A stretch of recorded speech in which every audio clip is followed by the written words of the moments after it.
3D Politics every Monday night right here on Facebook Live. That's right, kiddies. Tommy McKay, your fine host, bringing in David Van from SoonerPolitics.org and also David Oldham from ConstitutionalGrounds.com. And there we are all together again, once again, for 3D Politics Live tonight. Exciting news. G.T. Bynum, the legacy continues. Tulsa World Magazine's 2020 Tulsans of the Year. And by golly, we're going to move through that as quickly and as politely as we possibly can. At the same time, thanks for being back. We're also going to get into the meat of a story about Justice Alito demands briefs in Pennsylvania on a lawsuit to flip the election. That's from lawandcrime.com. And also approximately 7:30 this evening, bottom of the hour, Tim Harper, the Second Amendment auditor, case dismissed. We're going to be talking to him at the bottom of the hour. Gentlemen, how you been before we launch? Good. I'm doing fine now. I don't know how I'll be doing in the presence of a real man like Tim Harper, though. He's a man's man. So I like how they talk about it. But real quickly, because time is going to be short before we hit the meat on this thing, Tulsa World Magazine's 2020 Tulsans of the Year, G.T. Bynum is leading the city in unprecedented times. A story by Tim Stanley, December 5th from Tulsa World. Tim Stanley, right, unprecedented times is how he leads, but not unprecedented ways. In a year that's seen Tulsa face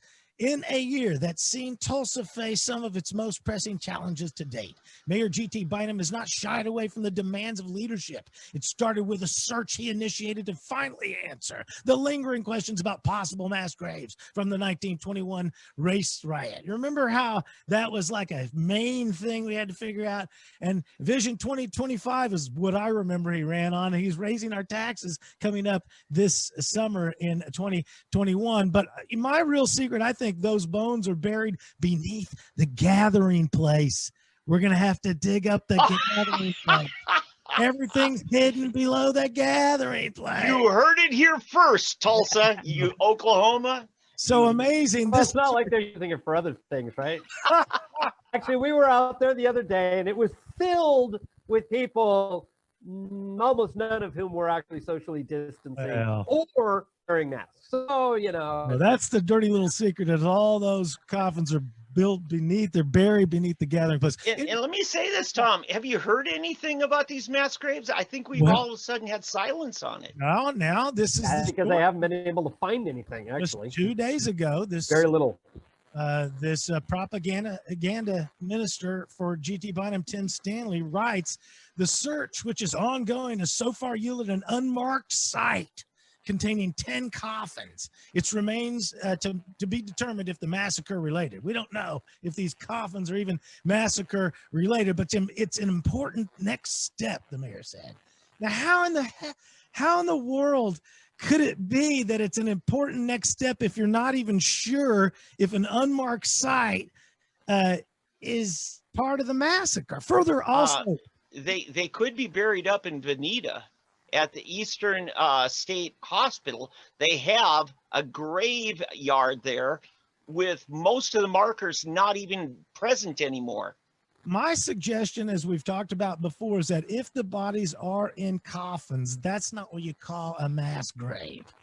Right. Because that's not really what we're... If you're going to bury them in a hurry, if you're going to disrespect them, you really think you're going to build a pine box for each one? Well, you know, the thing is that they were going to death records. They were going to mortuary records to find these things.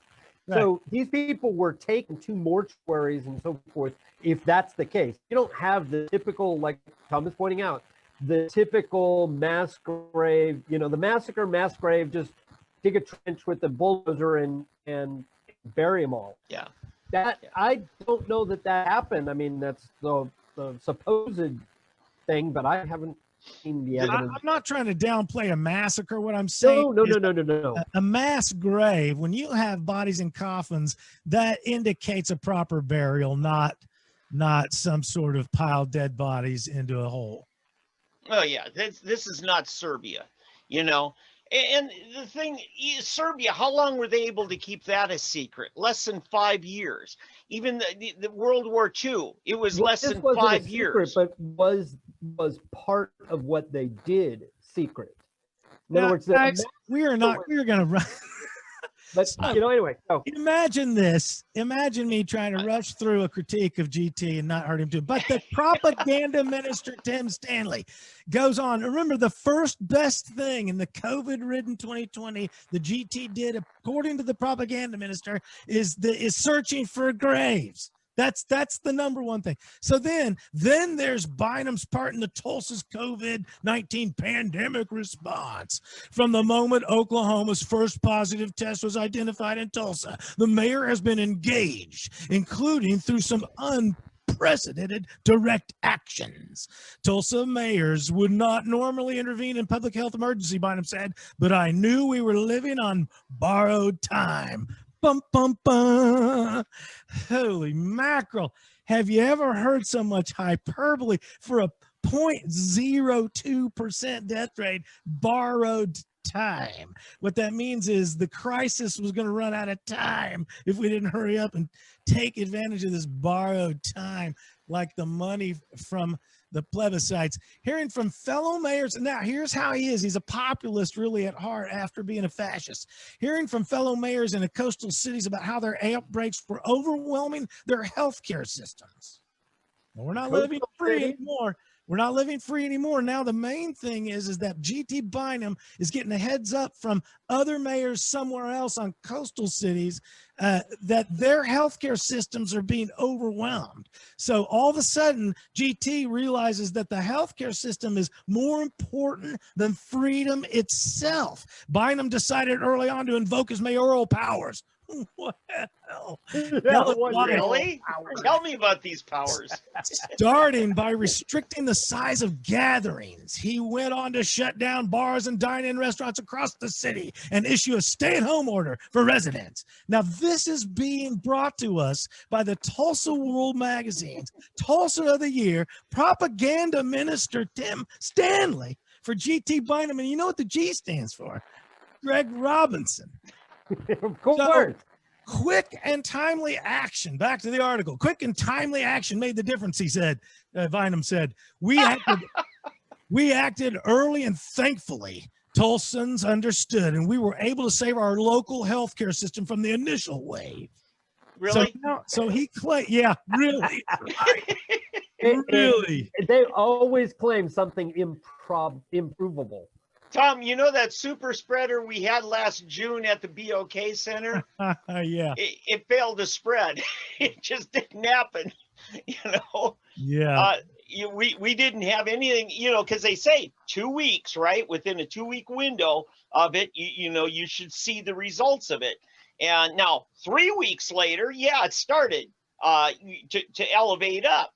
But that 2-week window, it didn't happen, folks. Didn't happen. I think we've got a stupid spreader going on. So because the pandemic is still ongoing, it's hard to have much perspective. Remember, he just said Tulsans understood and we were able to save our local healthcare system from the initial wave, claiming we had success. But then he goes on, because the pandemic is still ongoing, it's hard to have much perspective on it currently, Bynum said. But in time, he said he believes people will be able to look back and see this for what it really was. One of the largest humanitarian initiatives in human history. Yep. I mean, this is hyperbole at the highest rate. Bynum Adam, it's incredibly moving to him that the people who sacrifice their own livelihoods, their own freedom of movement, schools closing, churches holding parking lot services, all to help protect our neighbors and ourselves. First of all, let's recall earlier in the article, it said that there was a starting by restricting gatherings. Remember, Bynum decided to invoke his powers. Now he's saying people who sacrifice their own livelihoods, hell, he shut them down. What do you mean they sacrifice nothing? Thank you. Shut them down. What's he thanking them for? Okay, and to help our neighbors from ourselves. How twisted in a pretzel can you be? Climate change is redundant. Okay, they are both the same thing. Neighbors are ourselves. Okay, to protect ourselves from ourselves? Is that the way it works? But time for reflection will come later, said the little general. For now, there's still work to be done. However, long measures, I want to know what that means. Long measures. What the? Sheesh. Long measures must be taken or kept in place. One or the other. Put your foot down, little general.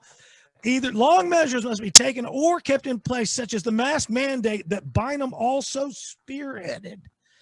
He said he believes Tulsans will continue to do what's needed. We talk a lot about Tulsa being a generous city in a general or historic sense about very wealthy people bestowing something on the community. But this response has been everyday people making profound personal sacrifices out of love for their neighbors. That is extraordinary. Now, if you just dice that up, and then I'm done, it is everyday people that are personal sacrifice, but that's extraordinary. But he just told us extraordinary was the wealthy people are somehow different than the everyday people. And so it's not extraordinary. It would be ordinary that everyday people give. It's extraordinary when his philanthropist friends come along and bestow something on the which could be like a mess. Oh my God, you got that on my community. It's like your charity, your eleemosynary philanthropic expenditures give me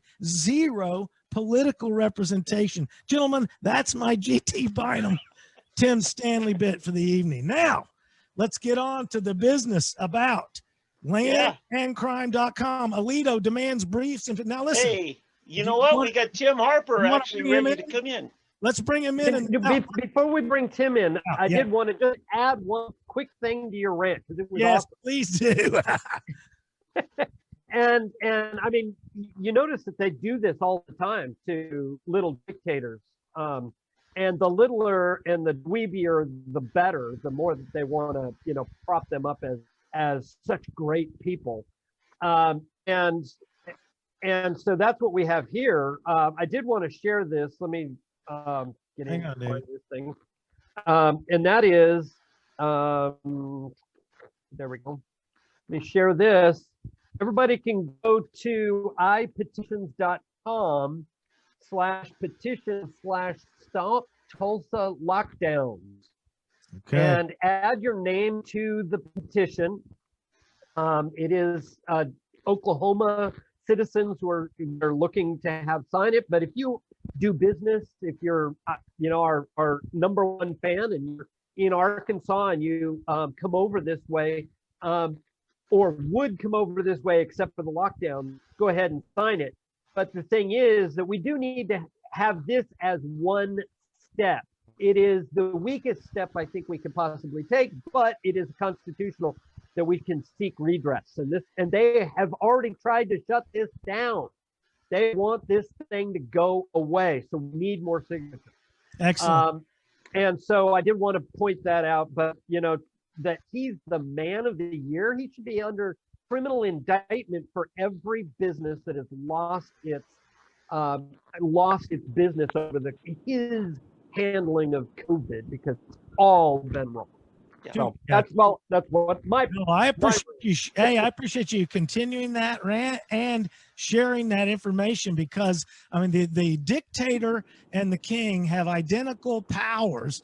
The only difference is public opinion. One has moral authority and the other one we hate. So the fact is we are living under dictatorial rule, and it's only public opinion that is going to switch it. So let me set this up as we bring Timothy Harper in. Case, this is from KFOR TV and K Query, posted December 4th.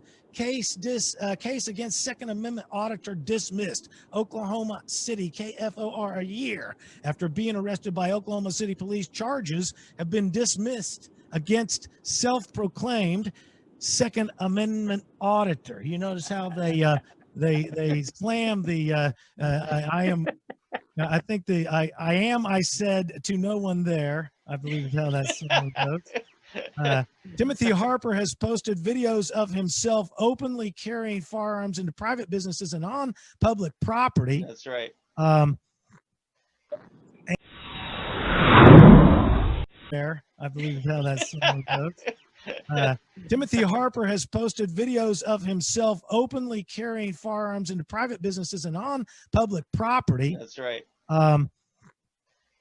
And in April of 2019, Edmond police officers were called to Harper Park, where witnesses became concerned about a man carrying a gun. Let's bring in now Timothy Harper. Hello, can you hear me? Oh, barely. Yeah, I barely hear you. Let's bring you in and up. Now tell me, are we only on audio tonight? Okay, let me switch over to my handset. Are you hearing me now? I can That's hear you. We good. hear you. I'd love to see Okay, your yeah, I had to shut mugshot. off the Bluetooth.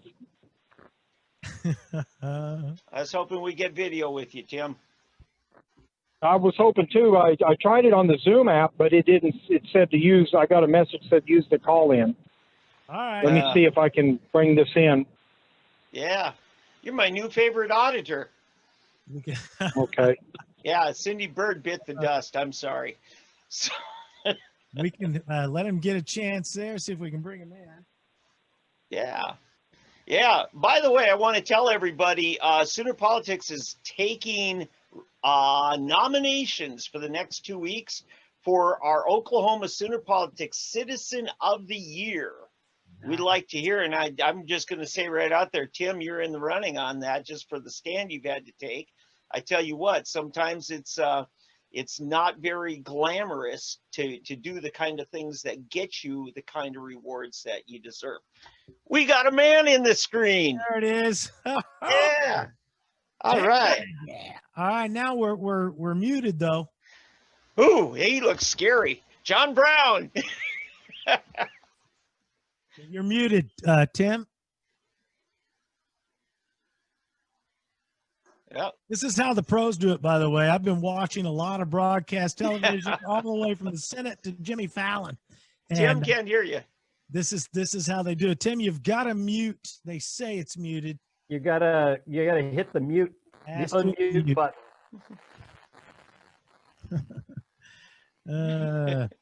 Can you do it from your end, Tom? No, it has. I can ask him to unmute, which I've done.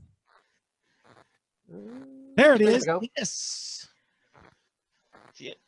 Now we should be able to hear you. Yeah, What's I he doing? apologize. It's I have to hold the phone up to my ear to hear it because it's not working through Bluetooth, and I'm on the road right now, so I will Oh, okay. try to make it work. Well, you might as well just go, well, yeah, you don't want to hop back and forth unless you can hear us. So you might as well just go with your name and the audio if we can't get the video. But let's talk about the most upcoming, the good news for you, Tim Harper. The case has been dismissed.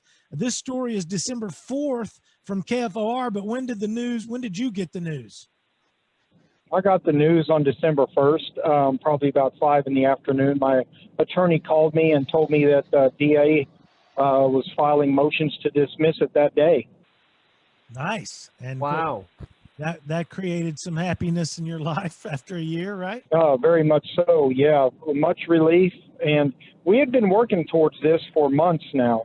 And slowly we were chipping away at the DA and getting him to realize that I wasn't what the news had made me out to be.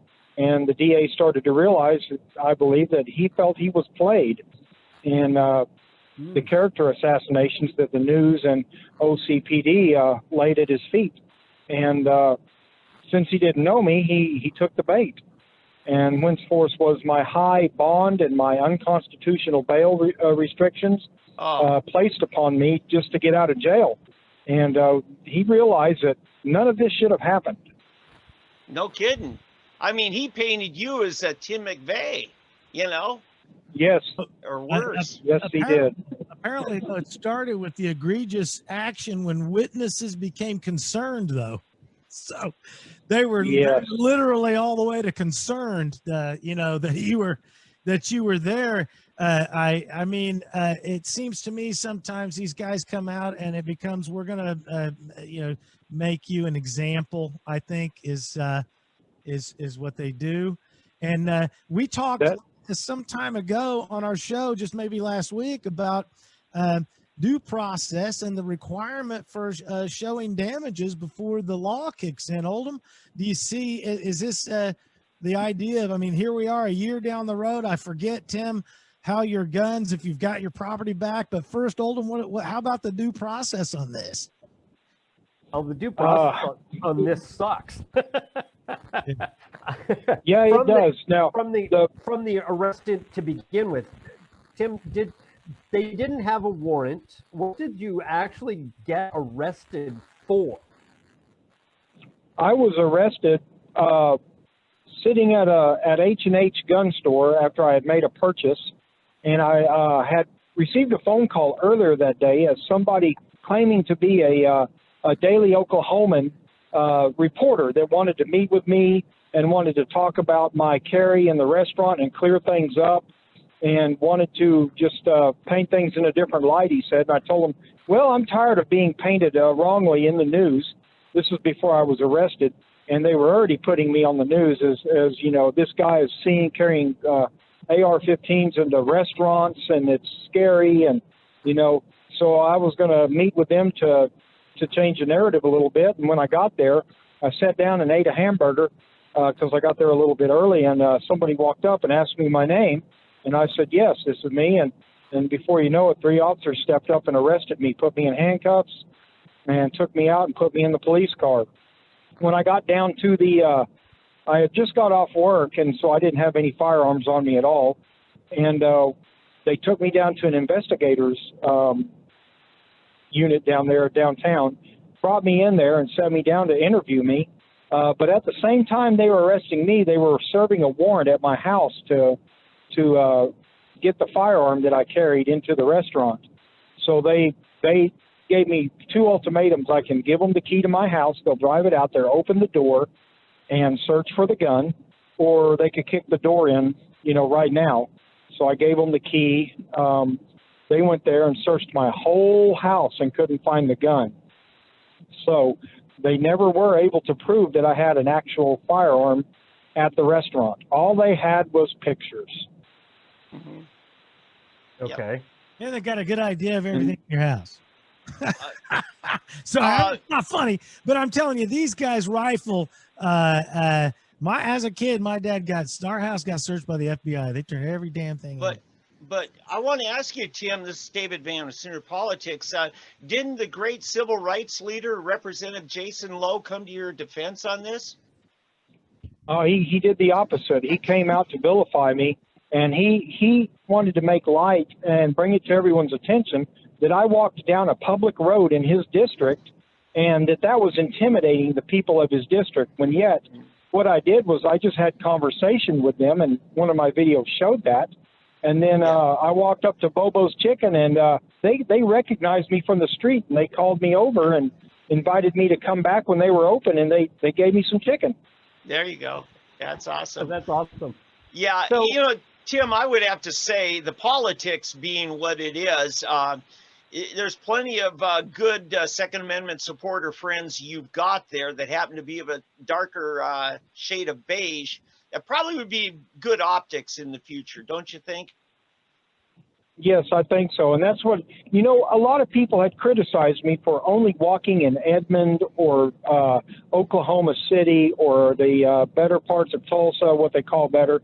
I had just almost damn near been challenged to walk down 23rd Street, that I couldn't do it or wouldn't do it. What's wrong? Why won't you come to this side of town? So, you know, I decided to do that. After I completed my interview with Vice TV, with Vice Media, after they walked around with me for half the day, I went to 23rd Street, and we made a video there. There really wasn't any issue whatsoever, but it seems that the news wanted to make an issue that I had walked in front of a church and stopped to talk with the patrons of the church out there were standing out front. Yeah, I mean, we've gone over a year now with this, what we call permitless carry, being in effect, and according to all the great prognosticators, there's supposed to be bloodletting in the street and mayhem and all kinds of civil unrest in Wild West in Oklahoma. What happened? I think they were watching too many movies. That hasn't happened.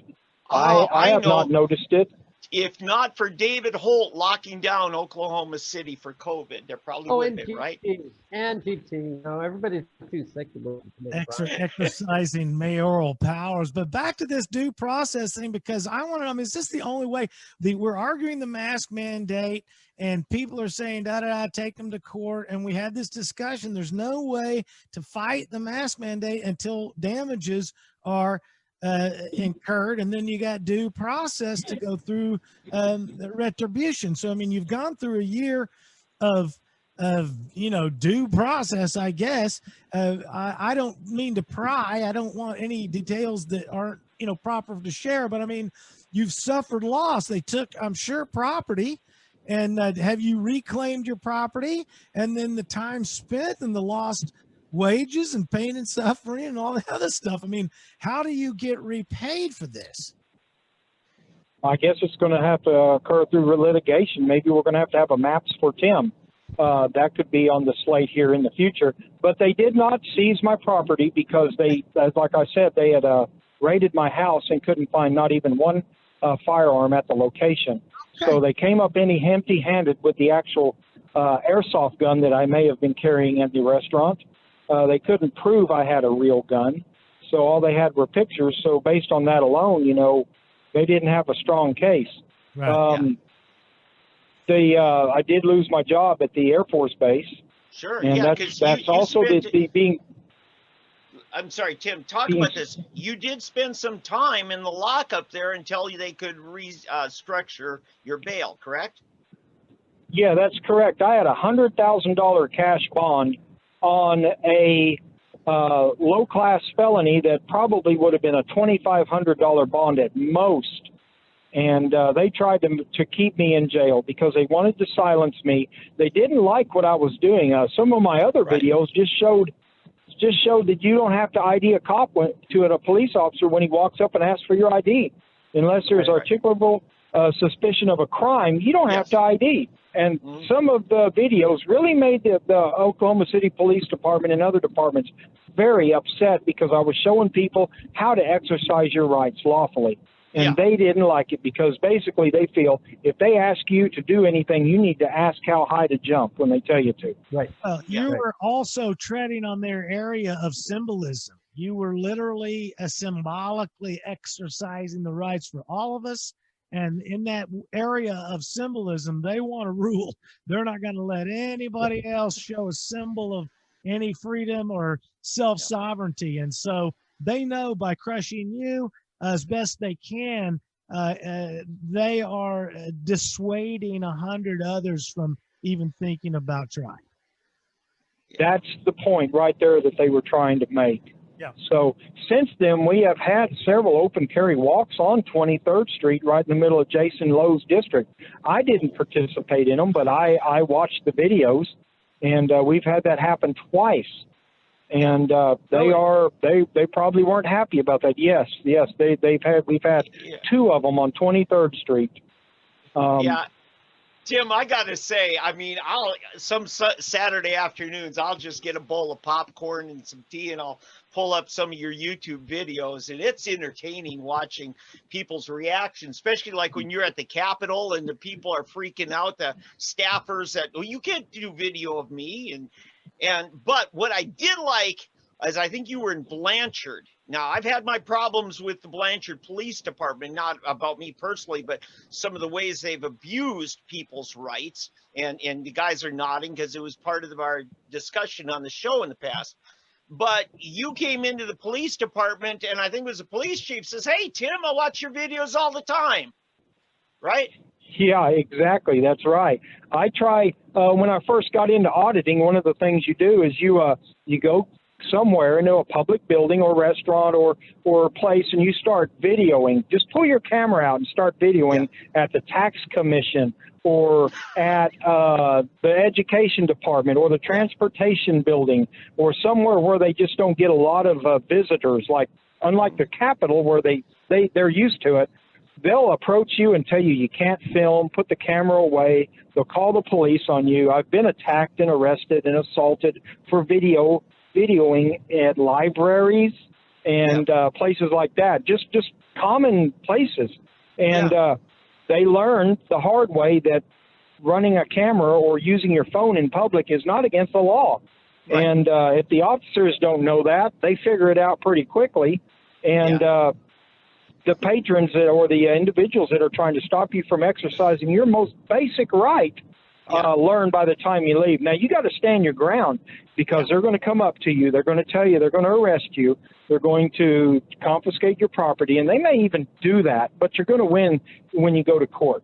And we have seen, when I went into the municipal building at the sheriff's, where the sheriffs run security at the courthouse, the first time I went in there, they grabbed me and my buddy Patrick's phones from us. They told us we couldn't film. One of the deputies just basically almost tackled us and arrested us. Now you've got Jess Eddy and some of the other people walking right in there with their phones, not being hassled about it anymore, going right up to the DA's office and holding a sit-in, holding their cameras. They would not have been able to do that a year and a half ago if I hadn't gone in there and straightened them out. Right. Now, it's not that the law has changed. It's that we're taking back our rights, right? That's correct. We have always had a basic First Amendment right. Some of the equipment may have changed over the years. Now, so how long have cell phones been in rampant use? Maybe 10 years or so now. We've got YouTube. They're not used to the citizen journalist getting out there and filming things. What happened, what is the power, what they're scared of too is you're going to catch them doing something wrong, and they've started to realize that. What started this whole George Floyd thing in America? Somebody not what was going on with the police. Someone had a camera on them. That's what they are scared of. Hey, if you're just joining us or still listening, you're watching once again 3D Politics Live. I'm your fine host, Tommy McKay, right here at Tommy McKay on Facebook and on Twitter. I've got with me David Van from Soonerpolitics.org and David Oldham from ConstitutionalGrounds.com. Tonight, Timothy Harper, our special guest in Blackout. We've got him hidden on Ninja Screen, audio only, so you can't recognize him. There are Sasquatch sightings. But there he is, withstanding the pressure from the government to exercise his rights for all of us. There he is, hidden in the dark. Yeah, I'm driving down the road with the phone up to my ear, so I apologize for that. We're having difficulty with the video side. Tim, let's plug your YouTube site. I think it's News Now OKC. Is that correct? Okay, that was my channel, which was renamed Oklahoma Taxpayers Unite. They now have all my old videos because to get out of this, I had to relinquish some of my rights. And Oklahoma Taxpayers Unite has my old video channel, and you can go there and watch all the old videos. But my new one is called Timothy Harper. Just my name, Timothy Harper, and that's actually the first channel I ever had. It didn't have much of anything interesting on it. And then I created News Now OKC when I started to get into First Amendment auditing. But I had to relinquish that with an agreement with the DA months and months ago. This is some of the stuff that I had to compromise in my life to get the dismissal. I don't think I wanted to show to them that I wasn't active in auditing anymore. I was going to give it up and not do that stuff anymore because that's what they didn't like. They didn't like my YouTube channel that had more subscribers than the Daily Oklahoman. And whenever I went and did something, they were, everything I would do and put up on there got traction in the news or in the community. And Tim, they hated seeing me. Go ahead. I'm a binge watcher. I'll tell you, and my favorite video of all of them is when you went to the state health department and you end up getting a security guard, a rent-a-cop, getting him fired because he had such a meltdown over your camera. Yeah, that's correct. They can't handle it. We got arrested being a guy named Rick Hubbard. He has a channel I'd like to plug called Picture Perfect. Go to his channel, and he's got some great videos as well. He is just knocking it out of the park with a lot of his videos. We go, and I go up to there to back him up.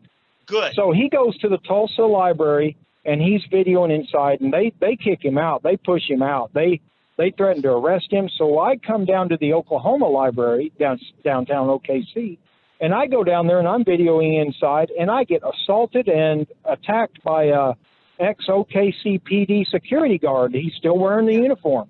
And he breaks my camera, tries to knock me down, tries to put my hands behind his back. Well, I know a security guard cannot arrest you. Yeah. So I resist it. I push him back, and I leave the building. Police get called. They determine that, uh-oh, we're in big trouble because this man was just standing there. I file a little suit with them and get my money for my camera. And then we go back up to Tulsa to try to enter that library and film. Me, Mr. Hubbard, Picture Perfect, and another individual. His channel's not now, maybe later on YouTube. And we go inside and we're videoing. And after about 30 minutes, we get ejected and we're out on the sidewalk for an hour filming. And we determined to leave because they won't let us film in this public building in Tulsa. And as we're walking about 3 blocks later, we get swarmed by about 7 police cars. They take us down, arrest us. I had a body cam on that they didn't shut off. It showed the whole ride to the jail. It showed us getting booked in. It showed us sitting there filling out paperwork. And what they did, they wanted our names. So what they did was a catch and release. They got us down to the jail, started to book us in. At that point, we identified. They went in a back room. They had a powwow. They came out and they released us. They gave us everything back and sent us on our way. What was the charge? I've got to ask. What was the charge? The probable cause. They were going to charge us for trespassing outside of the library on public land filming. And we left the building. It's a public place to be. Yeah, exactly. and think about this, They'll Tim. do it. Think about this. Our public libraries are a temple to the First Amendment, freedom of the press, freedom of speech. You think freedom so? Of the print. Yes. And here you are exercising it live, and they're the ones coming down on you. So for the crowd, it's insane. For the crowd listening, the whole story was pitched as a Second Amendment story, Second Amendment auditor, and we've talked the last 10 minutes about First Amendment. And so I want to touch back on some of the criticism you've had, Timothy, about from the Oklahoma Second Amendment Association. This quote, his actions, talking about you, Mr. Harper, actions to draw attention to himself while escalating tensions for profit of a social media platform is uncalled for, unwise, and does not hold to the values of the board of directors of OK2A or the majority of Oklahomans. His claim to any such authority with OK2A is false. A statement from the association read in part. What are they talking about there, Tim Harper?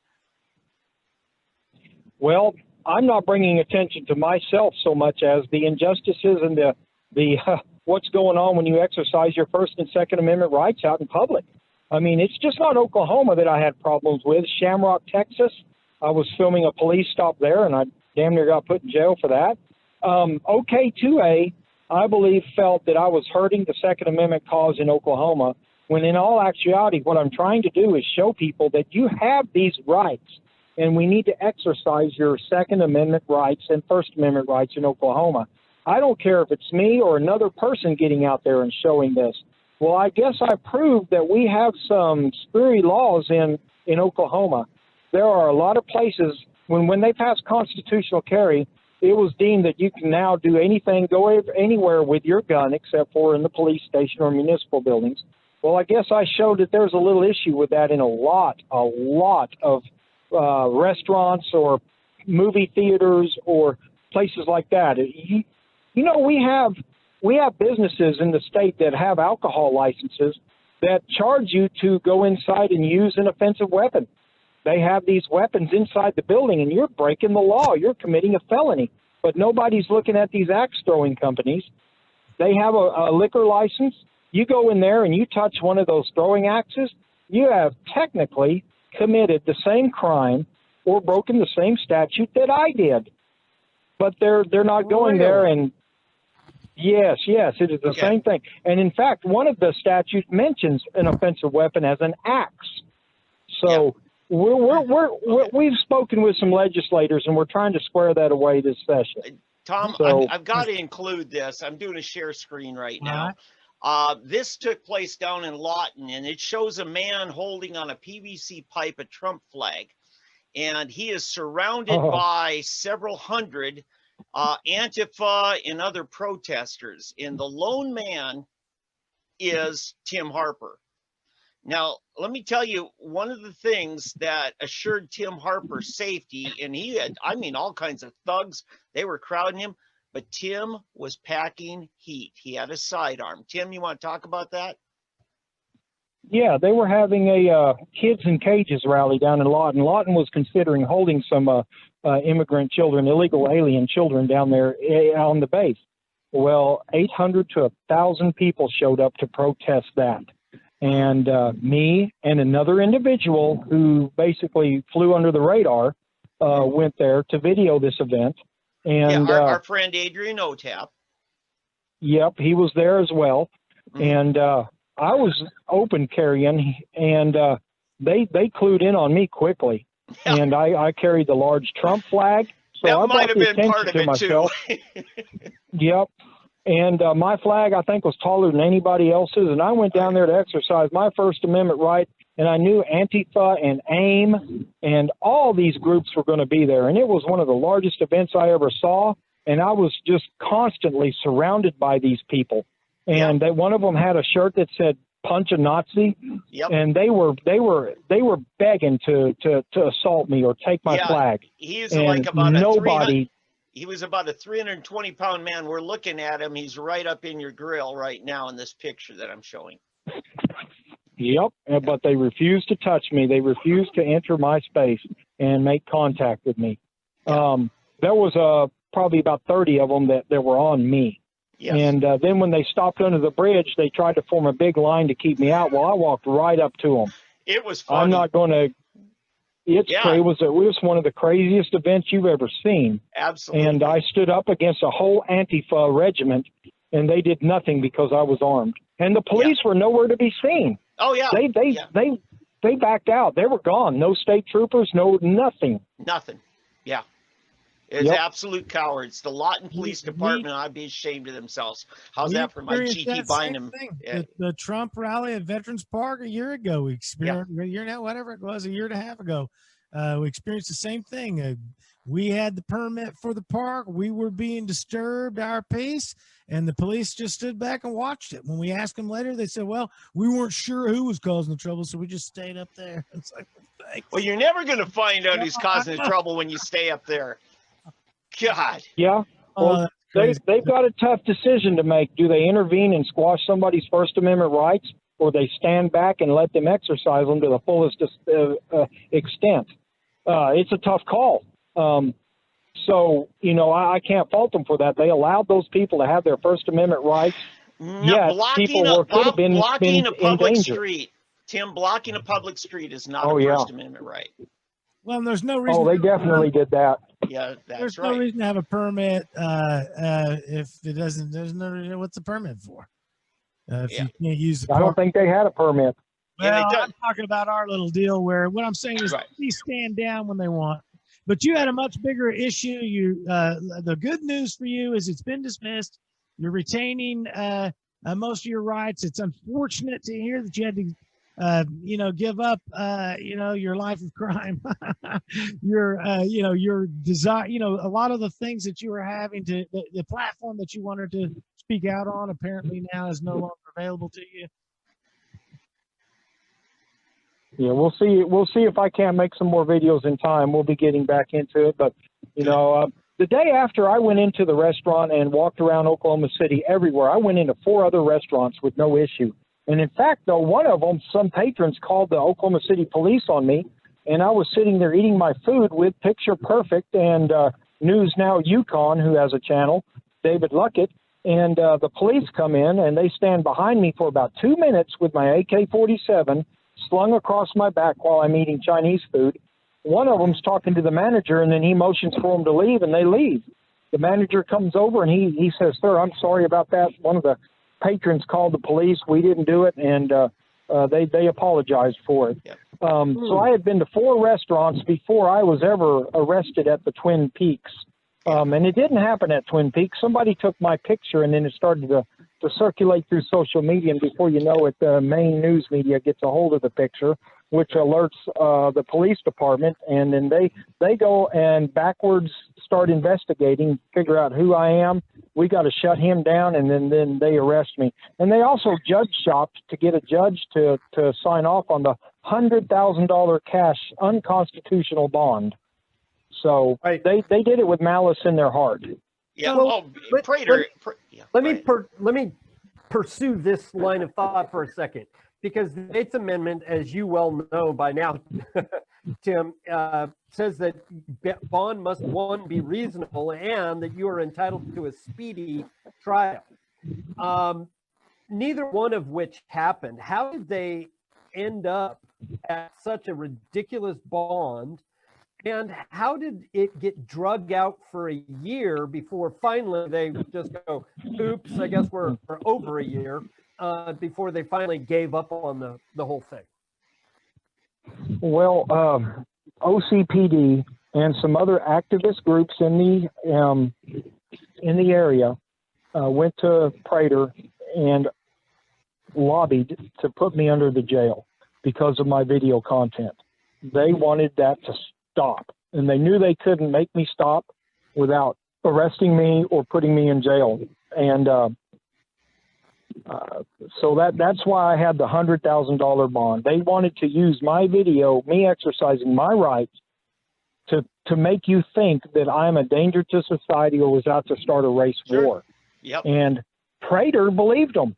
This is one of the reasons it's dropped. It's one of the reasons it got dropped, because when Mr. Prater, and also another reason it took a year, was my first attorney did pretty much nothing.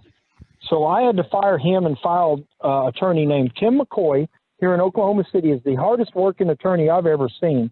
He wore out his shoes going back and forth talking to Prater to try to convince Prater that what he heard in the news and heard from the police department wasn't true. And when Mr. Prater started to open his eyes and see what was going on and comparing my life, my character, with what was being shown in the news and hearing what from OKCPD, he was, I'll put it a little bit mildly, he was mad. Because here I am, never been convicted, worked in federal service, worked in law enforcement, worked in jails. Here I am trying to exercise my rights and just have a YouTube channel, and being told that I was a racist and I was out looking for a gunfight. Yeah. True. Well, and then he realized that he had signed on to a $100,000 bond on someone that didn't deserve it. Yeah, and this is why I've been harping about term limits for DAs, because DAs just become tainted by the world they live in, and they just start projecting those kind of evil and malicious character traits on everybody and anybody. And Prater's one of the worst ones. Prater's got to go. He just got to go. Well, I don't think he's going to run for a next term. I think he's going to be done. From what I've heard, he's going to retire, from my understanding. But who knows? Mr. Prater, I think he's the only one that knows. Maybe he'll be like our former DA and run for Congress. Tim Harper, we appreciate you being on the show. Once again, where can we find out more information about you? Where are your videos being housed? They're housed at Oklahoma Taxpayers Unite on YouTube. And you need to go back about a year for obvious reasons, and then you can start seeing my videos on my old channel. And, yeah, like you said, go grab a popcorn. And also a few videos. Officers give me no problems at all. I still posted those videos. Right. You know, no issue. It's still on there. But go watch the McLeod PD video. That one is one of my best ones. The Tax Commission. Hayfer Park is on there. It had over 1.5 million views. Health Department. What else? Health Department is a great one. The Health Department. There's just so many I can't. Shamrock, Texas. And I went there to see where the Hoonigan Mustang did all the driving in Shamrock, Texas. Ken Block, if you've ever watched Hoonigan, Gymkhana 7, watch those videos. I went there to see where this Mustang tore up that city and put black marks on the ground. So I was there and came across a police stop and started filming it. Well, they came and said they didn't recognize Oklahoma carry licenses in Texas. Boy, you better put that gun up. And that's the deputy saying that. He said he didn't recognize Oklahoma carry permits in Texas. So, you know, there they are making up their own rules. Yep. We've got about 10 minutes left to get out of here. We've still got to work in this lawandcrime.com. Timothy Harper, I appreciate not only all the things you do for fighting for our rights, everyone's rights out there, auditing the exercise of your free First Amendment and Second Amendment. But thanks also for being on the show. We want to have you back again when we can actually see your face. Timothy Harper, thanks again for being on the show. Thank you. Have a nice evening. You bet. We're going to send him out. Thank you, Tim. Thank you, guys. Once again, 3D Politics every Monday night with your fine host, Tommy McKay, right here, your verbal Viking, along with Soonerpolitics.org, David Van, and of course, constitutionalgrounds.com, David Oldham. Yes, sir, ladies and gentlemen, now lawandcrime.com is where this comes from. Let me in, Tom. Uh-oh, what happened? Oh, I don't know how that. No, I had to let myself out to let Tim in. We have to fix that. All right, I'm coming in. That's awesome. We have to fix that. All right, I'm coming in. That's awesome. Okay. Lawandcrime.com. Alito demand, the headline, Alito demands briefs in Pennsylvania Congressman's lawsuit to flip the election.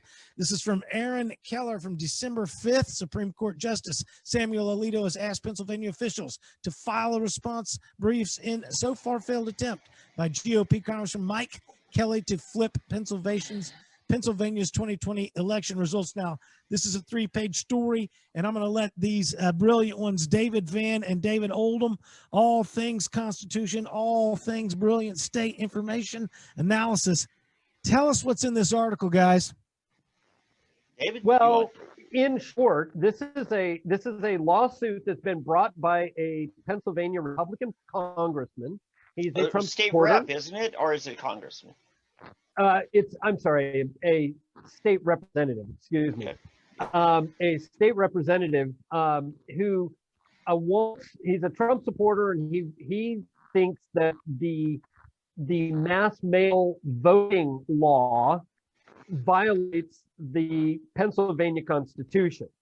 And so what he has done is he has petitioned to the state Supreme Court, who then turned down his petition based on the doctrine of laches, and it's spelled L-A-C-H-E-S. And laches means it's Latin for too late, so sorry, should have done it earlier. And so basically, they're saying he should have brought the suit before the election, not after, because it waited too long. But the problem is, it did get brought before the election, at least in part. Now, I see a couple of things wrong with his particular case, because there's two things that are actually at issue. Number one is whether or not the state constitution can override the U.S. Constitution's requirement that the state legislatures determine the manner of the choosing of electors, and that, given the 14th Amendment, which we'll get into here in just a second, must be an election, but the state legislature has the authority to determine the manner of the election. And that authority was breached before the election, and the Supreme Court said we're not going to stop the election in Pennsylvania or stop these rules that were created by the state Supreme Court and the governor, which allowed for a lot of the discrepancies. Well, what I don't remember being discussed beforehand was this constitutional issue, and I don't know that anybody really thought of it. So they turned it down. and now it's before the Supreme Court. The Supreme Court. David, I want to clarify something before you get too far removed from it. So they wanted to challenge this before the election, and the Supreme Court there in Pennsylvania fell back on, it's always their catch-all. Well, you cannot show that you suffered damages, therefore you don't have a case. We're throwing it out. So they literally said, well, you got to wait until you actually suffer because of this action. And then once they have the election, you suffer the action. They say, oh, now you're too late. You should have done it before the election. I mean, suffering that's what's going on. Suffering the damages is exactly what we were talking about with Harper. Well, here's the problem with a lot of these stare decisis doctrines, these judicial doctrines, is they ignore the Constitution. When the law is unconstitutional, to prevent damage, you must return it. They must hear before, because it's facially unconstitutional. Yeah. And the argument, this was and remains the argument as to why Pennsylvania's delegation must not be sat in the Electoral College, and that is because their election was fraudulent, was improper, illegal from the get-go. And this is because of the governor's and Supreme Court's interference into the election. David, you said about stare decisis before you get too far away from it. Right. For those, that's again another Latin term or phrase, but it's not much different than the Catholic doctrine of the Pope being infallible. They essentially say that, well, whatever the Supreme Court has ruled is essentially unquestionable. So therefore, it becomes a kind of a godlike claim of we're always right. And how dare you question us? Well, it is an oligarchical sovereign, as though they're sovereign over us and can tell us what the law actually says. And we have to get over that mindset to get more than sovereign, omniscient. What about knowing everything? Both. Most people don't realize even the Supreme Court decision can be overturned, a la Dred Scott. So, at some point, it's back to public opinion once again. Yeah, correct. Yeah. One of the things that the people on our side, whether it be constitutional, the right, whatever, is we give up without pushing back sufficiently and get that change. I mean, we need to thumb our noses at people like G.T. Bynum, people in government who are violating our rights right and left. We need to thumb our noses at them, actually do civil disobedience, which is disobedience to a crime. It's not disobedience to law, because they aren't acting lawfully. Sure. So, get back to what we're talking about. The problem that we have here with this whole thing is that Alito wanted all of the arguments in yesterday. No, by tomorrow morning. Today they still had today. 14. Oh, I'm sorry. Excuse me. It was by today. Was it by today or by tomorrow morning? Well, tomorrow morning it has to be in the morning. Because they have to actually give a ruling by end of day, because Pennsylvania has a rule that all decisions must end 6 days prior to the seating of the Electoral College. No, so, wasn't that the federal safe harbor thing that they're quoting? Or it might be federal. Yeah, it is. It was a 1948 statute that says it. Okay. But again, it's a statute, and if it runs afoul of the Constitution, it's garbage. Exactly. Now, the Supreme Court may decide that it runs afoul of the Constitution, but there is. Let me get back to my point. The arguments are in, decisions supposed to be made tomorrow according to statute, unless they determine that the statute is unconstitutional and they need more time. if they determine one way or the other, the Supreme Court says, no, we're not going to rule on it or whatever, we're going to stay out of it. Ultimately, the Congress can just refuse to accept the ballots from states that are acting improperly. So Congress ultimately can do that, and there is a process for doing that. It's in federal statute, and Mo Brooks, Representative Mo Brooks, has begun the process.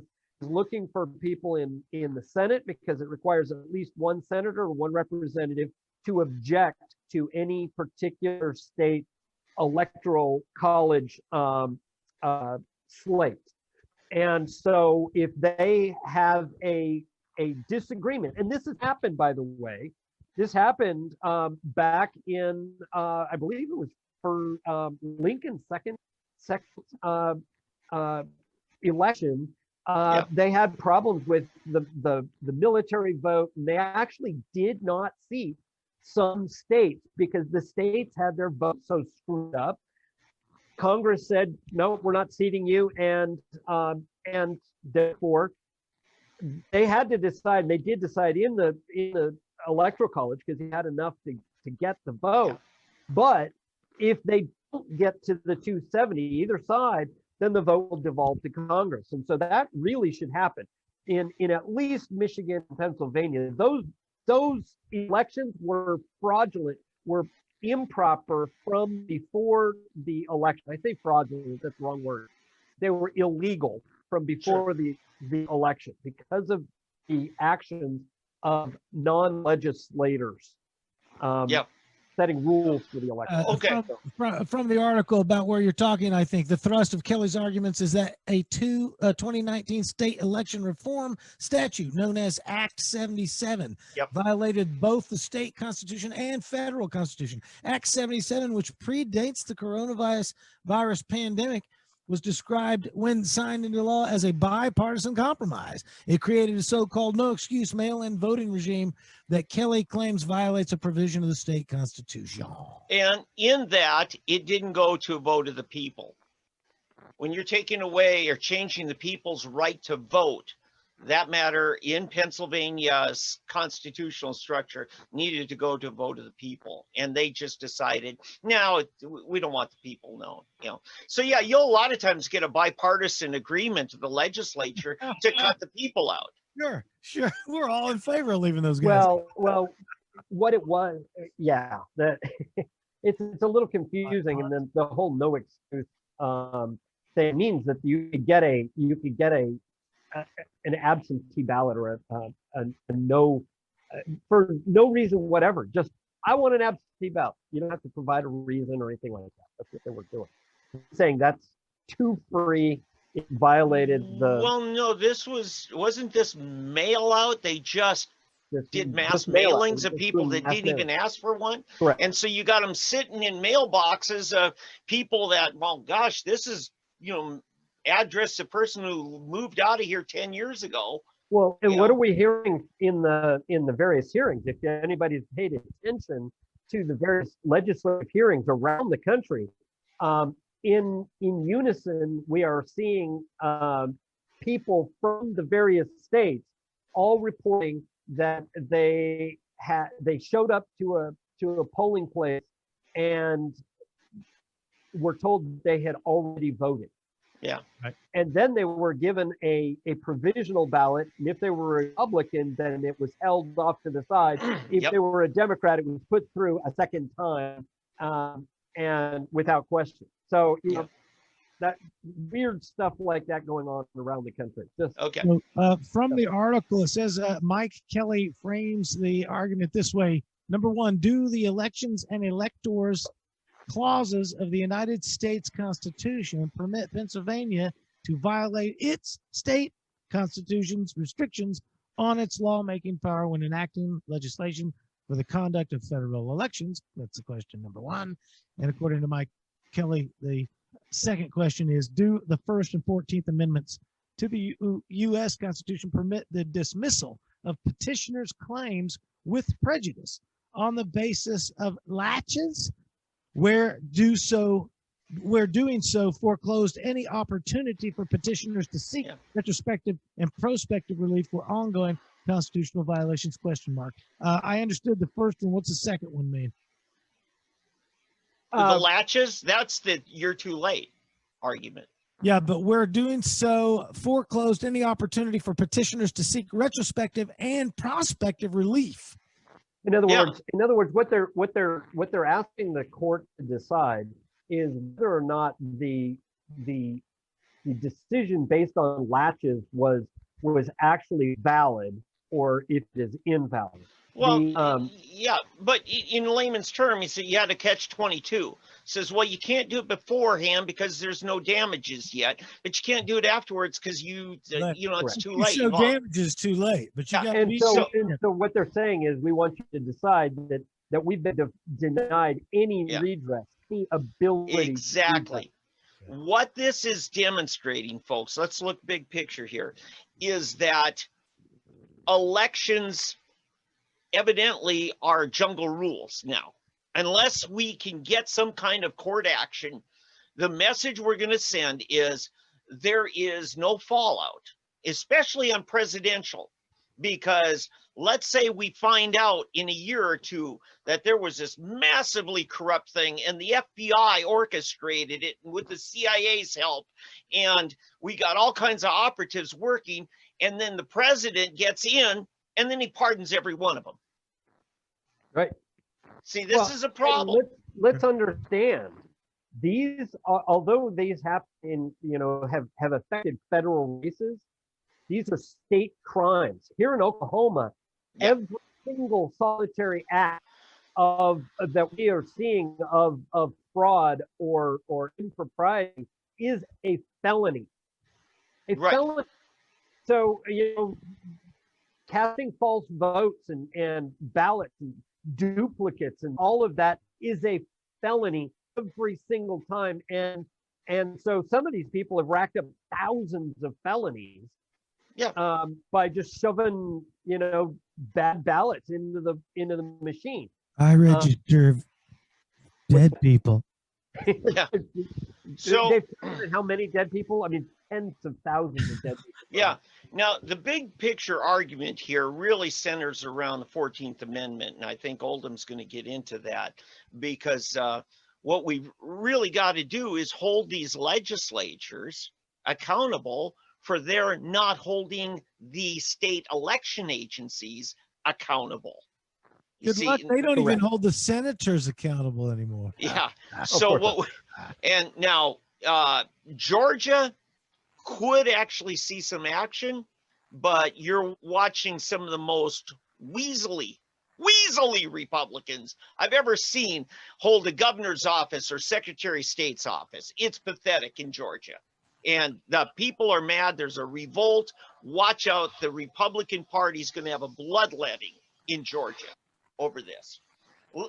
Saturday, the two senatorial candidates, because remember, in Georgia, they kind of do this thing where they have this runoff after the general election because they require a majority win. You cannot win with 47 versus 43% and then the write-in ballots, Well, with all of the actual inability to properly certify an election, because I believe everybody who's certifying these elections is going to should end up in jail, because I mean the fraud that we've seen and the improprieties that we've seen automatically disqualify the election. Okay, but here's my point. I forgot my point. Anyway. Okay, think about it. I was setting something up when you cut in. That what happened Saturday when Trump went down there and the huge crowd? This was not the crowd of a losing candidate. And when he invited those two senatorial candidates up to have the microphone, the crowd shut him out, drowned him out. Finally, David Perdue, who was the more prominent one, the senior statesman, he just gave the microphone back to Trump and went and sat down. I mean, they knew that they were not loved. They were not respected by the grassroots conservatives in Georgia. So watch that. That's a little subplot going on here. Well, but the question is who actually got the most votes? Because when you look at this whole thing, who got the most votes? Can we trust the down ballots? Can we trust the Republican side? Right. The Democrats screw the Republican votes so that they could get it into a runoff and make it look okay, but get the good, the one that the Republicans all hate. Right, because Purdue especially, he got 49 point something percent on the official tally. And if you throw out all those questionable ballots, he's probably in the mid 50s. So you would think, or he's in the mid 30s, and the other candidate actually won. Who knows how they messed with it? Who knows? Well, how do we know? Gentlemen, let's tell everybody what they're listening to. 3D Politics every Monday night, listening to the brilliance of David Vann from Soonerpolitics.org and the incredible intelligence of David Oldham from ConstitutionalGrounds.com. I'm your fine host, your verbal Viking right here, Tommy McKay at 3dpolitics.com and Tommy McKay at Facebook and Twitter and on SoundCloud, where you can listen to the most recent Alan Baines Johnston complaint, which I fixed that. But back to the article here from, this is from lawandcrime.com. And it says the Elections Clause of the United States Constitution is Article 1, Section 4, Clause 1. This clause basically says the state legislatures can set their own rules for elections, stating the times, places, and manner of holding elections for senators and representatives shall be prescribed in each state by the legislature thereof, but Congress may at any time make or alter such regulations. Repeating, Congress may at any time make or alter such regulations, except as to the place of choosing senators, which is old talk, because senators, again, are not controlled by the legislatures anymore. They have their own game they play and their own GoFundMe account. 17th Amendment, what are we reading here? I was going to actually pull up what you were just pointing out. Good. Section 4, the times, places, and manner of holding elections for senators and representatives shall be prescribed in each state by the legislature thereof. Yeah, we covered this last week. We did. It's also, again, in Article 2. Mm-hmm.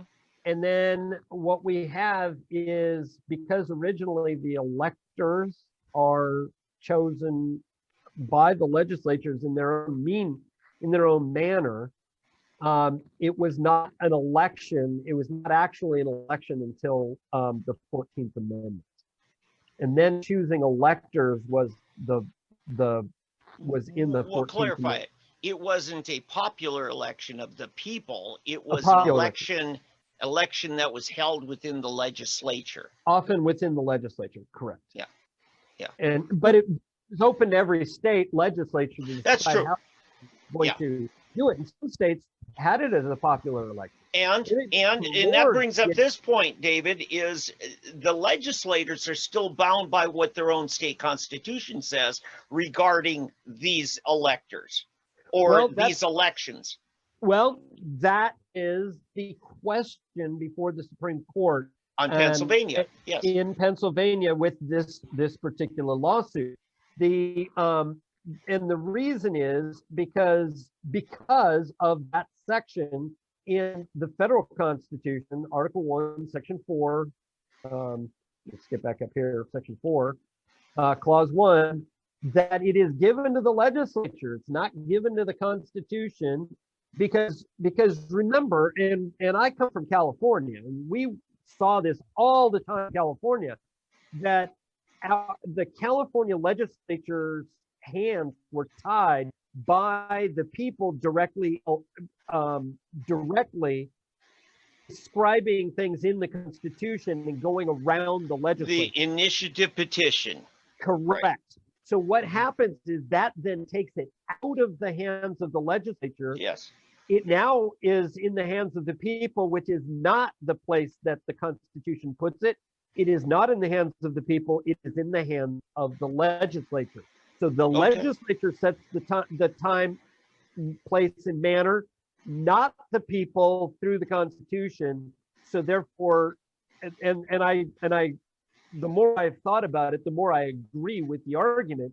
The Constitution cannot limit the state constitution cannot limit the legislature, because the legislature may need to do something that the Constitution there's still going to be there's still good. Well, for instance, the state legislature is still bound by the 14th Amendment, the U.S. Constitution, equal protection. So they cannot set up an election. Federal Constitution. Of the federal Constitution, right. So from the article, Pennsylvania's General Assembly exceeded its powers. This is Kelly's attorney wrote to Justice Alito, quote, Pennsylvania's General Assembly exceeded its powers by unconstitutionally allowing no excuse absentee voting, including for federal offices in the election. This opinion forecloses any means of remedying petitioners' injuries. Yeah. Okay, so Oldham, what you're saying to us here is what may come out of this argument is that the Pennsylvania Constitution has a clause stricken that requires this Act 77 to go to a vote of the people, which is what evidently the Pennsylvania Constitution says. Things like that have to go to a vote of the people. And according to their state constitution. So that might get stricken down as, encroaching on the sovereign powers of the legislature in the presidential election. And that is given if the mind of the Supreme Court, which is as Tom was pointing out, it's a movable thing, and that's the sick thing about the court having, being granted such power that its ideas can change with time, because now we don't have law, we have just how do they feel today. But but in 2000, Bush v. Gore, they basically stated as much as this, that the plenary power granted the state legislature by the U.S. Constitution cannot be overridden by the state constitution. That's the supremacy clause, Article 6 of the U.S. Constitution. It is supreme. State constitutions are under that, and the state or the U.S. Constitution gives all power for manner of elections to the legislature, not to the states in general, where it would be ruled by the state constitution. So to the legislature, of course, the legislature must act properly.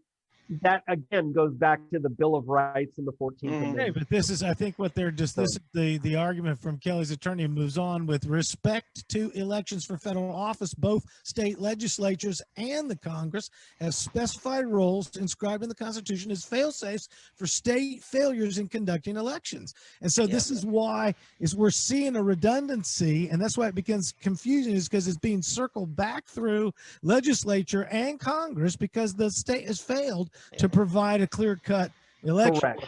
Yeah. Well, let me share with you what the various remedies are. Now, there are some novel remedies that are. David, before you jumped off this point, I want to say this brings into question the wisdom of, I forget which early amendment to the Constitution it was, that moved our inauguration from basically first day of spring in mid-March up to January 20th, because now we create this legal bottleneck here that we got to resolve this thing in. And we would have had another 3-4 months. Right. That's the 20th Amendment, which I put up on the screen there. Okay. Section 1 is where we moved to the 20th day of January. And yes, it does create a bottleneck. Originally, the date of the election was later as well, but the real thing is that there's, I don't know, I don't see the big problem with all these bottlenecks and things like that. I mean, they're making a big deal about the the transition and this and that, the other thing. I don't see that as such a problem. But speaking about the resolutions that are available, this is actually where I think this is going to go. Okay. The 14th Amendment, Section 2 says representatives shall be apportioned among the several states according to their respective numbers, counting the whole number of persons in each state. But when the right to vote at any election for the choice of electors for president and vice president of the United States, representatives in Congress, the executive and judicial officers of a state, or members of the legislature thereof is denied to any of the male inhabitants of such state, being 21 years of age and citizens of the United States, or in any way abridged except for participation in rebellion or other crime, the basis of representation therein shall be reduced in the proportion which the number of such male citizens shall bear to the whole number of male citizens 21 years of age in such state. So here's the thought. They lost me. Okay, so what happens is that the concept was back in 1866 when this was proposed. Okay, what was happening is the southern states who were coming back into the Union were already denying blacks the right to vote based on race, based on any sort of thing. They wanted to make a racially based an amendment that prevented all of that behavior.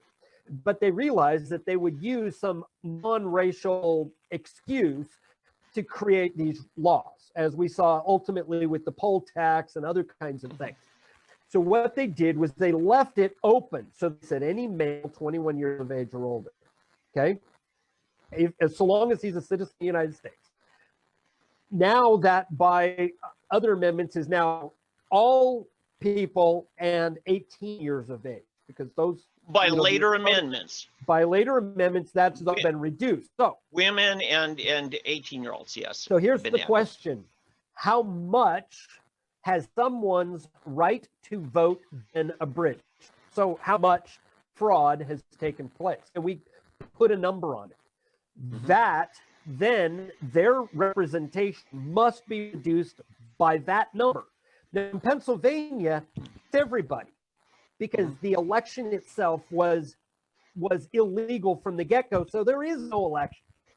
So therefore, there can be no electors sacked. Okay, let me make sure I understand you, David, here. Yes. You're saying that the language here in this section basically says they should not be seated, the electors, presidential electors from Pennsylvania, if in fact the election was improperly done in an egregious enough way.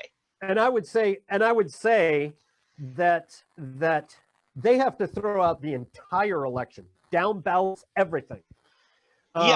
Local, state, federal, the whole thing, because the entire election was. Now, by taking in ballots, like for instance, that were shipped in on a pallet load out of New York the night of the election, things like that cannot be remedied simply by setting aside provisional ballots.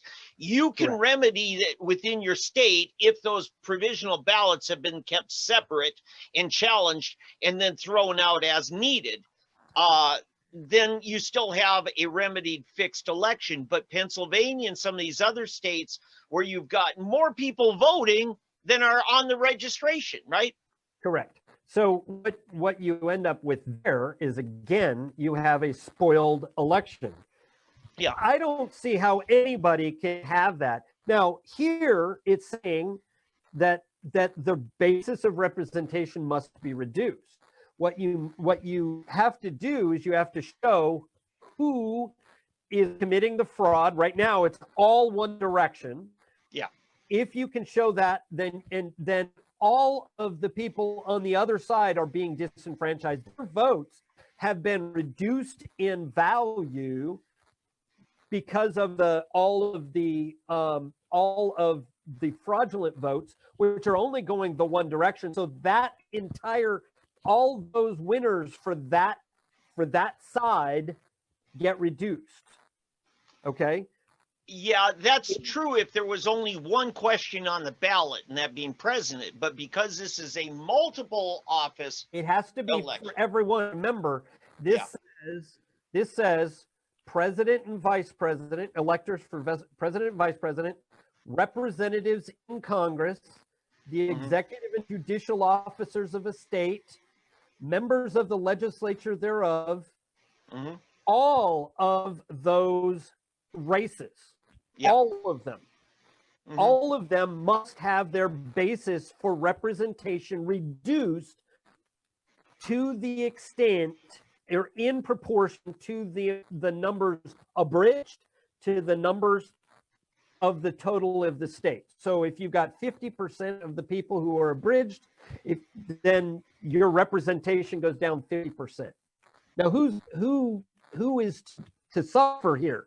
It's supposed to be the side who is doing all of the aggrieving, who's doing the abridging. Right now, we only see one side doing the abridging, and they should be paying a political price in not getting their candidates sacked. Oldham, I got to go back to, I'm trying to absorb what you just said. So you're saying Pennsylvania, I think they have 20 electoral college votes. So you're saying, what do you say, according to this remedy, would happen to those 20? They would be reduced. They would either, well, and this gets into the question. They're to have their representation reduced as punishment for violating the rights of the citizenry, okay, and the certain citizenry. So they're to have their representation reduced. What that is the thought process is that's to get everybody mad and get everybody working on fixing this so it never happens again. Then they get their representation back. So, but in a pinch like we have for the Electoral College, you just don't get sacked. So no one gets seated is what you're saying would happen in the immediate sense. Correct. And they lose seats in Congress until they get it remedied. Okay. I'm going to stop your share there. Go ahead, guys. Okay, so here's my next thing. Because any individual, can run, let's say, as a candidate in name, let's take Kanye West, for instance. Sure. What happens to him in this? How does he say, hey, it wasn't fair to me either? So you can't assign electoral or presidential electors out of Pennsylvania as an adjudication to Trump, nor to Kanye West or anything else. You just simply don't seat them. You have to not seat them because again, you don't have an election that was valid enough to be able to seat anybody. Right. Okay. So that's the adjudication is simply Pennsylvania. You don't get to be part of the Republic's big decision here. Correct. Correct. Yeah, and that's your punishment. You get time out for 4 years. And this should happen to all of the various states that have had such massive vote fraud. Congress can make that determination outside of any court. Courts do not decide these things. Yeah, Congress can ultimately decide it, and they have a process that is in federal code to go ahead and do that. So you're saying if Congress then, when they meet in early January, decides not to seat several state electors, to accept the Electoral College stat from their you said it differently, but we're basically talking about the same thing. Just ignoring Pennsylvania. Now, keep in mind, the math on this is for Trump to turn this around, he needs 3 states. Okay. Correct. Not just one. So, or to deny Biden. Well, that's what I'm saying. Ability to get to 270. No, that's what I'm saying. Nobody gets to 270. It goes to Congress. Right. Okay. So that's the first hurdle. That's in a week. So, folks, buckle your seat belts. We've got a week. Pay attention. By this time tomorrow night, when we meet, we're going to have big news for you on this. We need to get together and talk about it. I also want to say, get out there on your social media, Facebook and Twitter, etc. Public opinion is critical. We need to show our faces, make sure that they know we're out here. Yeah. In fact, what you can do on that, I just got with Oklahoma's mayor, Brian Hobbs, been a guest on this show. You know, Brian. Oh, yeah. He's putting together a rally this Saturday at the state capitol, Stop the Steal rally. If you can be there this Saturday. You look for social media to give you the details on the time. Right. So we've got that hurdle. And then there's going to be the pressure on Congress not to seat them or not recognize them. But Correct. David, what kind of vote is that going to be? Is that one vote per state? What do you mean for the on the seating? Remember, we talked about last week. The accepting the ballots or the Electoral College votes from certain states, I believe happens. It may happen by House. I don't know. I haven't looked at the statute to see what it's going to be. We better look into that one. We're going to have and to that's look something we'll look at next week because it'll be more pertinent. That will happen on January 6th, and it will happen as the president of the Senate goes down the list and starts counting. Okay. You're going to see a representative or a senator stand up and challenge the validity of those votes, and then we'll and again we'll have the information by then. But that's the last ditch effort on January 6th. Okay. Now, if they're successful in keeping Biden from reaching 270, doesn't matter what Trump gets. Okay. Correct. Just keep Biden from getting 270. Even if you don't add another vote to Trump in the Electoral College, then it goes to a vote of the delegations in the House. Each state gets one vote, and it looks like I don't know if the Republicans picked up. Well, I know they didn't lose their majority. They might have picked up one. They were at they haven't lost the majorities of within a majority of states. Yeah, so that's Republicans the delegations hold to majority Congress of seats in a majority of states, because again, they get their big groupings from these few states that have, are overwhelmingly blue. Yes, and for this purpose, Montana has as much power as California in that. Oh, absolutely. So we have to get it to Congress. That's the point. Is to get it to Congress. That's our safety valve. Okay. Is if we can get the vote to Congress. So we all need to be looking at that. How do we get there? It would be nice if we could win it in the Electoral College. And there are some novel things about, that they're saying that the state legislatures can always take back the ability to choose the electors themselves. And I don't see that given the 14th Amendment, but that seems to be a popular thought amongst the Supreme Court justices. I seem to recall a lot arguing 20 years ago in the Bush v. Gore Florida thing that the courts the argument kept being made, you cannot change the electoral process once the election has begun. You can't make new rules the day after the election as to what satisfies as a ballot, acceptable ballot. Well, and that's the point, and that's the problem with Pennsylvania. Although they did it beforehand, they changed the rules, and they weren't the legislature. So they changed the rules, and it was in the last minutes, the last couple weeks. Okay. So now, if we get past that second hurdle and all of a sudden there's a vote in the House by state delegations, you're going to see a bunch of Democrats going nuts and beating down the doors of the Supreme Court before January 20th. Wouldn't you agree? Well, they won't have time. Yeah, it'll be on January 6th. You got 2 weeks, and they're going to throw a hissy fit. Well, yes, they will probably do that. But here's the problem. What will happen is if we get vote to devolve to Congress, as we've looked at before, the Constitution says that they must immediately vote, meaning that they don't get time to go through a court process or anything like that. They must immediately vote. Remember, it takes what's called a majority of the Quorum. representative, a quorum. To qualify as a quorum, they must have 2/3 of the states represented by at least one member of that state.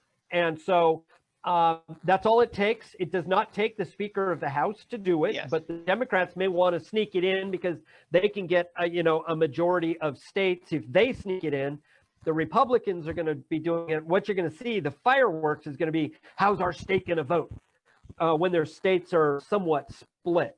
And how they work that out, I don't know. I don't know. I tell you, if you see Nancy Pelosi leading a walkout in the House, you will see the greatest landslide officially ever, because 538 votes will all go for Trump.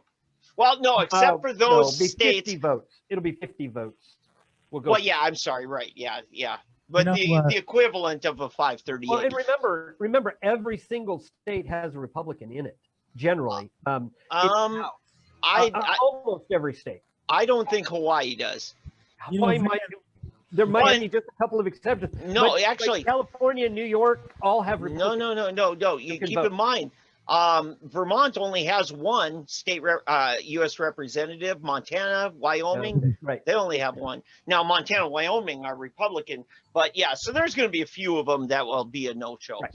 It's like WWE, guys. Hey, before we move on, there was Van, I'm going to reset. We also have some stuff to add towards the end of the show. We've flogged this story pretty well, but you were talking about Montana being weighted the same as California. A wise man once said, Joe Biden is to Kamala Harris what John Oates is to Darrell Hall. Think about that. Put that in your pipe and smoke it. But once again, you're listening to 3D Politics every Monday night, 7 p.m. and etc. with Tommy McKay, your fine host, along with David Van from SoonerPolitics.org and David Oldham from constitutionalgrounds.com. Van, you got some cards you're going to tell us about? Hey, just want to let you guys know, Sooner Politics released the deck of playing cards, guys. These are the honor roll, the top 52 state lawmakers. And I tell you what, this guy right here, that is Terry O'Donnell. He is the #1 guy. And you know what else happened to him? He got elected by his Republican caucus to be the Speaker pro temp of the House. So congratulations to him. Couldn't go to a better guy, followed by Joe Newhouse and Adam Pugh, and even my friend Mark Allen. Now, but Nathan Dom, you're losing it. Nathan had this by a mile. Hold it, David. You're moving too fast for some of the rookies out there. Yeah. These people are on these cards because they've done a great job. Is that correct? Yes, they voted to protect and restore our freedoms as our panel put together here. It's something we do every year now.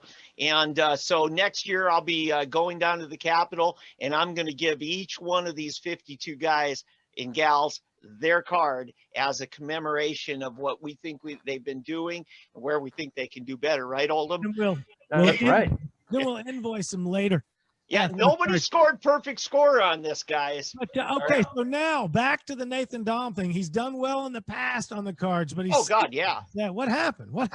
Oh, it's just there's some things that we had a truncated season. I know that this score isn't going to have the gravitas of, say, last year's It's score. like the Dodgers winning the World Series. There you go. It's a truncated season. Even though I'm a Dodgers fan. Yeah.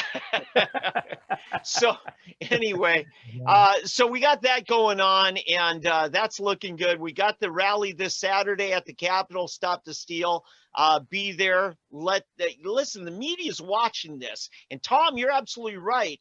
We have to show popular support on this. Yes, we have popular opinion. Yeah. I mean, sometimes the mob gets their way.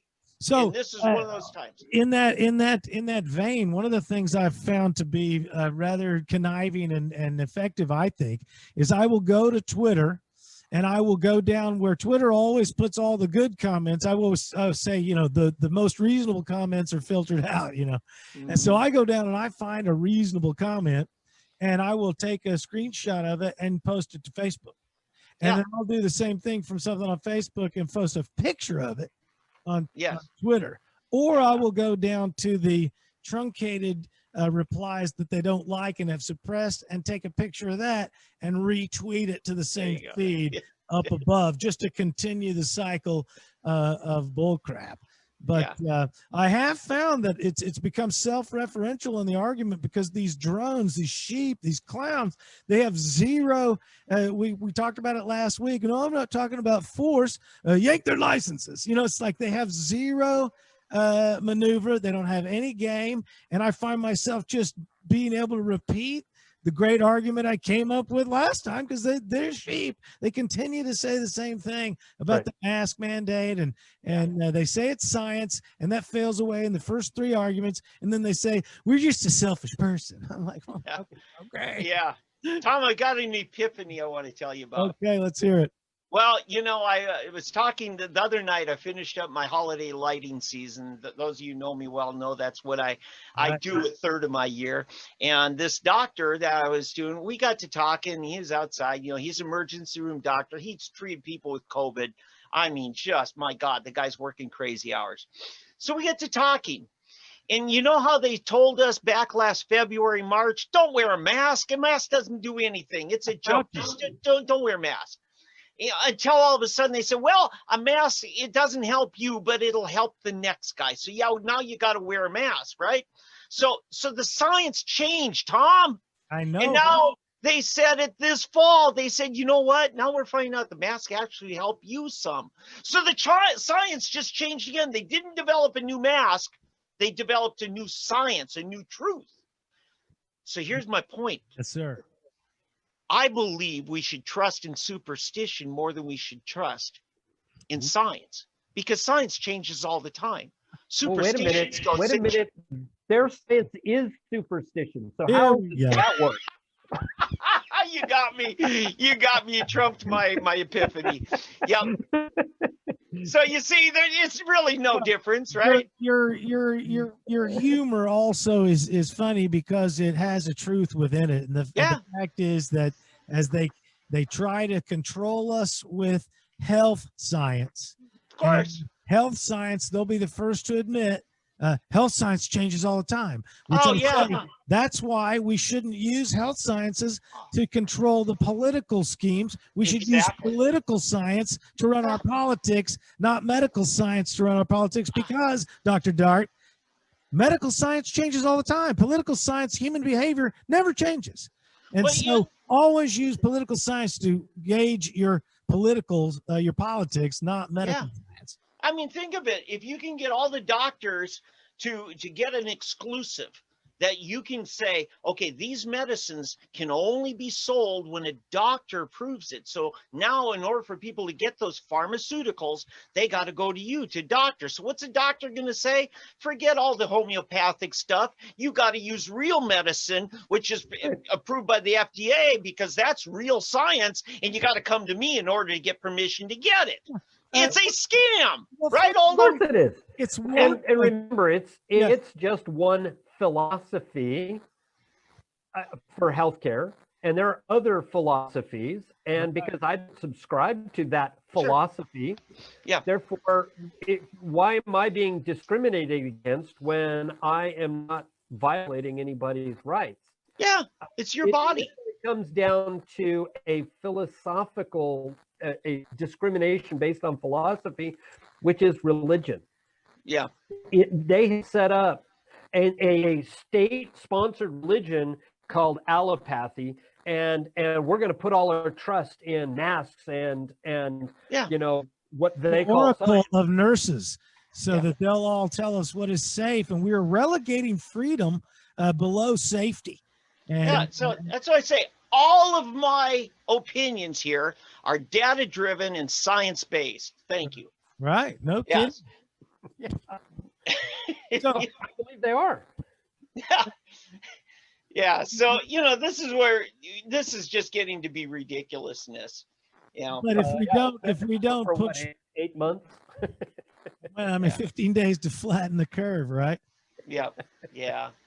So you know, I mean, it's just they've been toying with us, and I think what's happening now is inevitable, folks. We are getting a lot of sicknesses right now. Dr. Okay. Dart was saying on the, I heard him quoted on the radio, an audio soundbite from him talking about the situation.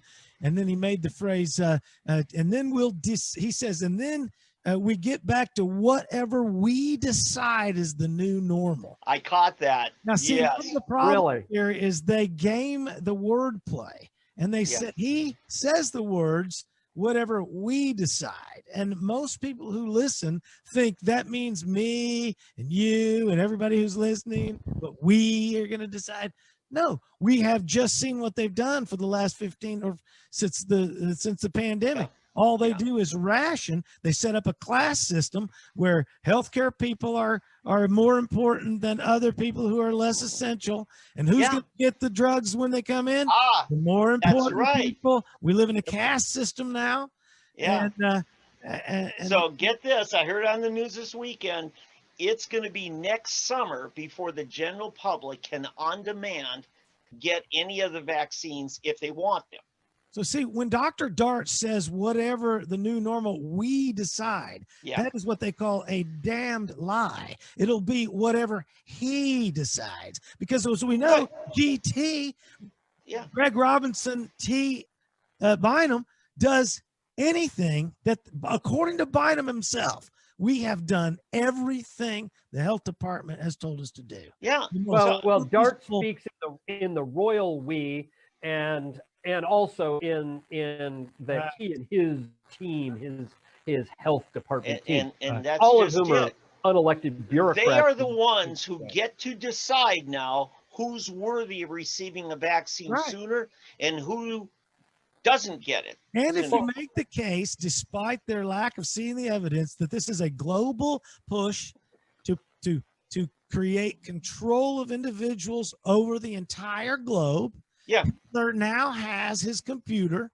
They're tracking every single all over the globe. Now, the people will say, what are you, conspiracy theorists? You think people are out for world domination? Only Hitler, only the Soviets, only the Chinese, only every other person, including Pinky and the Brain, everybody, this idea that people are not trying to control and have a dominion over the world you are literally not seeing the reality before your face. Now, when Hitler tried to take over the world, who stopped him? Essentially, America came in and saved the day in World War II. What people in America who are fighting in favor of the mask mandate don't understand is that this is a global fight against individuals. This is governments controlling individuals globally. And if they conquer America with 80 million people wanting the mask and wanting a nanny state, there will be no country to save us from that world domination. Well, and let's also note this. I was speaking to a lady who has dual citizenship. She's Maltese as dual citizenship. And so she's part of the EU, and she pays attention to EU news and things like that. And she was saying that the Europeans are praying that we will stand strong here in the United States and hold on to our liberties. Because if we do not, where are they? They already don't have what we have. And if we lose them, they've got nothing. They're screwed up every which way from Sunday. And that's the problem. And it's exactly the reason why Nigel Farage has taken such great interest in our elections the last 2 cycles. He knows. He knows. By the way, I've got an honest-to-goodness commendation for Nancy Pelosi and the Democrats in the House of Representatives this week. All right, what is it? This weekend, Oldham, you think I'm going to say something funny. I did. Okay. This last weekend, they voted and passed a bill to decriminalize marijuana. Ba-doom. How about that? About time. Isn't that a latch? Okay. So was it just too late, decriminalizing? Was it decriminalizing it? Decriminalize was the term I heard in the news media report. I will have to look it up. Do you know? Do you know the Senate, the House bill number? I don't know it. I just heard it in passing. I didn't even stop to say, but I heard a couple of news reports on it. I think there were 5 Republicans voted for it. You know, Really? Yeah. So we need to look at that because, folks, this is a liberty issue. Okay. There are some times, and Oldham and I have done this at the Capitol, the Democrats pull us in the room and say, you got to help us stop it. And we look at you. Yes, we're on board with you. We're going to help you kill this thing. Yeah. So. Yeah, they're doing it for all the wrong reasons. I even gave GT. I even gave GT kudos for handling the first portion of that Black Lives Matter thing. There's one show where I thought he handled the meeting at the city properly. I gave him. We're all about finding truth around here. Anything else before we get out of here, gentlemen? No, I think we've beaten this one to death. And you guys did a great job on that Alito story in the Pennsylvania. It's very tricky to figure out that stuff because there's a lot of business going on there. And I'm serious, Tom. Yes, sir. I need nominations for Citizen of the Year, Sooner Politics. Nominations for Citizens of the Year. You know how to get a hold of me, social media. There you go. That's David Van from SoonerPolitics.org. And of course, with us every week, right after the weekend, David Oldham, ConstitutionalGals.com. And I am your fine verbal Viking, your perspicuous plunder of conversation, Tommy McKay. At Tommy McKay on Facebook and Twitter, and at Tommy McKay on SoundCloud. We're going to take you guys out one at a time. Oldham, thanks for being here. He was not to be argued with. David Oldham. And there goes David Van. Thank you, Van. And there goes Tommy McKay.